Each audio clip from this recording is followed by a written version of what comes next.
Graça e paz, seja muito bem-vindo ao Fundamento de número 6 aqui do Idênticos. Muito obrigado pela tua presença. Eu espero que todas essas mensagens que a gente está fazendo aqui estejam aumentando ainda mais a sua convicção de ser filho de Deus e ser membro dessa família espiritual, a família que a gente chama de família de Deus.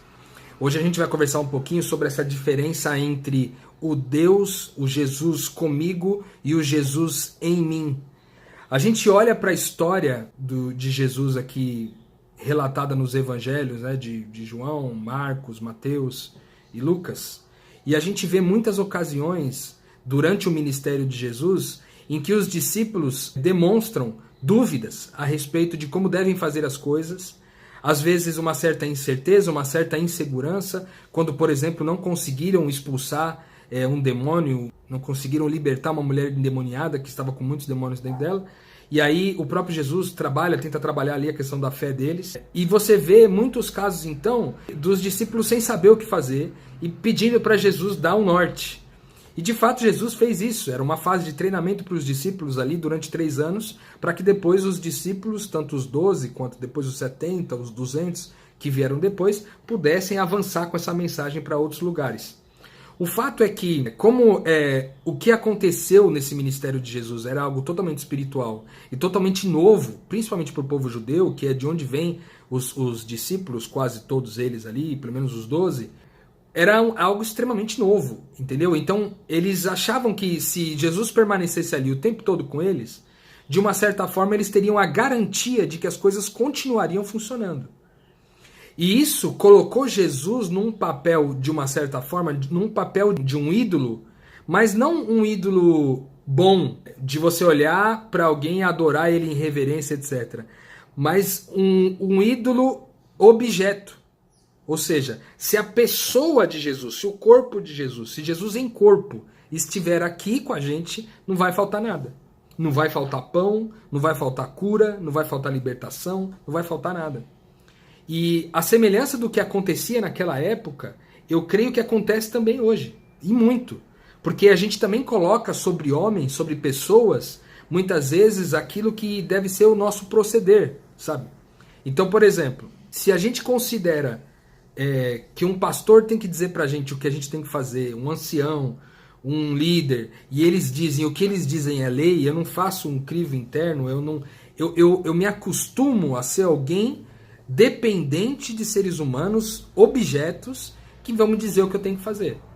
E o que Jesus vai fazer pra gente aqui em João, no capítulo 16, versículo 7, é desmistificar isso.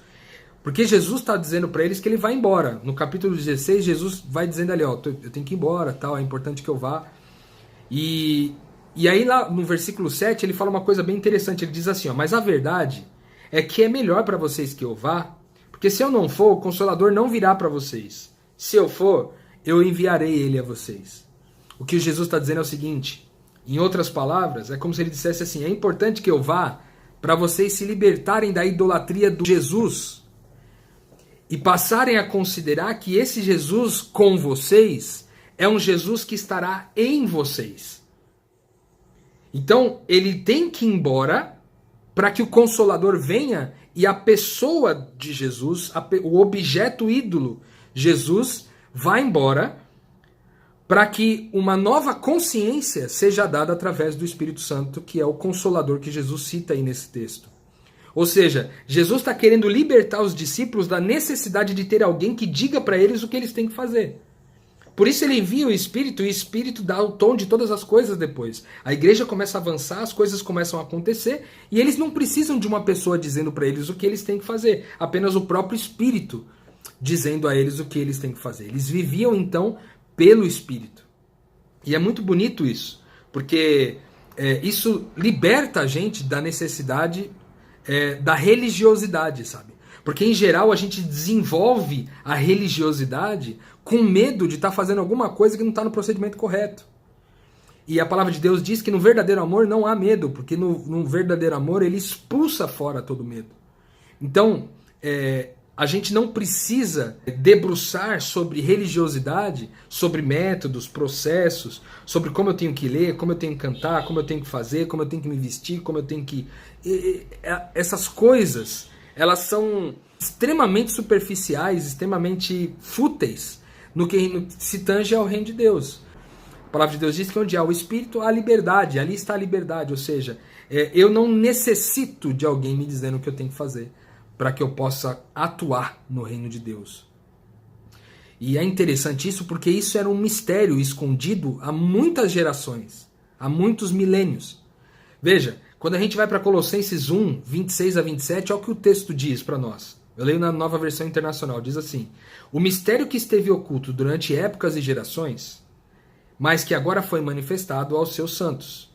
A esse mistério, quis Deus dar a conhecer entre os gentios a gloriosa riqueza desse mistério, que é Cristo em vocês, a esperança da glória. Era um mistério isso.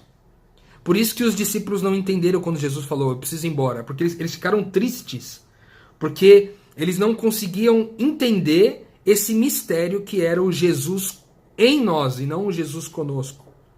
Mais profundo e mais intenso do que o Jesus conosco durante 33 anos, seria o Consolador, o Espírito Santo, sendo o próprio Cristo em nós, atuando em nós, através de nós e apesar de nós, ao longo dos próximos anos que se seguiriam. Então, o fato é que era um mistério isso. E ainda permanece sendo um mistério hoje. Ainda permanece sendo um mistério o fato de que Jesus vive em nós, que ele se manifesta em nós através do Espírito Santo.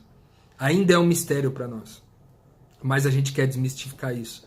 Porque os filhos de Deus compreendem essa lógica e são libertos da necessidade de depender de homens. O fato é que quando a gente está tratando do Cristo em mim, isso muda muitas perspectivas em relação à nossa fé.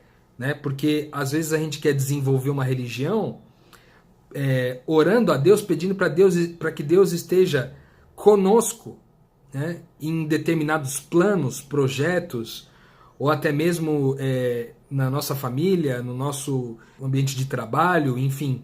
A gente quer que Deus esteja conosco. Só que o que o texto bíblico está dizendo para a gente é que é algo a mais. Deus não só vai estar contigo, mas Ele quer estar em você.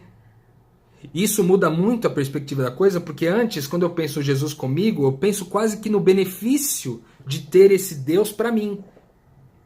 Eu quase não penso muito no aspecto missional da vida do reino. Eu penso assim, se Deus estiver comigo, eu não vou ter problema de saúde, eu não vou ficar desempregado, ou se eu ficar desempregado eu vou arrumar um emprego logo. Eu penso em coisas que podem beneficiar a mim. Mas quando eu vejo que esse Deus, esse Cristo está em mim através do Espírito Santo, eu sei que o objetivo desse Cristo vai ser cumprido através de mim. Isso muitas vezes vai significar que os prejuízos fiquem comigo e as bênçãos fiquem para outras pessoas que têm menos fé para lidar com isso. Então, hoje a proposta desse vídeo, Fundamento 6, foi trazer essa reflexão para você. Que a gente não viva, como filhos de Deus, que a gente não viva essa expectativa de ter Jesus comigo, ou Jesus com a gente, mas que a gente viva a perspectiva de ter Jesus através de mim, para que eu possa olhar com os olhos de Jesus, abraçar com os braços de Jesus, quando eu olhar para alguém que seja Jesus olhando, quando eu sorrir para alguém que seja Jesus sorrindo, quando eu abraçar alguém seja Jesus abraçando, quando eu ajudar alguém seja Jesus abraçando, porque isso é a consciência do Jesus em mim. E ele termina dizendo que essa é a esperança da glória, é a esperança da bondade no mundo. Essa é a esperança da glória. Jesus em você, Jesus em mim.